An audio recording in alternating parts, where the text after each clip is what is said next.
এটা এমন একটা ফল যেটা খেলেই মানুষের পিছন থেকে পাত বের হয়ে যেত। আর যদি কেউ দুইটা ফল খেয়ে ফেলতো তাহলে তার পিছন থেকে আরো জোরে ডাবল পাত বের হয়ে যেত। আর তিনটা ফল খেলেই মানুষেরা পাদের রকেটে পরিণত হয়ে যেত।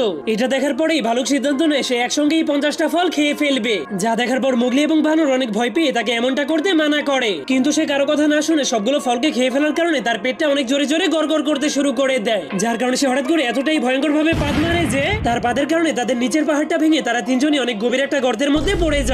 এজন্য মোগলি এত বড় গর্ত থেকে কিভাবে বের হবে এটা ভেবে অনেক ভয় পেয়ে কাঁপতে শুরু করে দেয়। কিন্তু ভালুকটা কোনো টেনশন না করে এক সাইডে গিয়ে আরামে নাক ডেকে ঘুমাতে শুরু করে দেয়। এটা দেখার পর বানরের মাথায় একটা শয়তানি আইডিয়া চলে আসে। এজন্য সে ধীরে ধীরে মোগলির কানে কানে তার আইডিয়ার কথা বলে দেয়। কিন্তু এরপর যখনই ভালুকটা ঘুম থেকে ওঠে তখন সে দেখতে পায় তাকে কে যেন বেঁধে রেখেছে। আর সামনে তাকালেই সে দেখতে পায় মোগলি অনেকগুলো পাদের ফল তাকে জোর করে খাওয়ানোর জন্য নিয়ে এসেছে। এটা দেখার পর ভালুকটা অনেক ভয় পেয়ে অনেক শক্ত করে তার মুখটাকে বন্ধ করে দেয়। কিন্তু বানরটা তার পেটের ভুঁড়িটাকে টান দিলেই সে চিল্লাতে শুরু করে দেয়।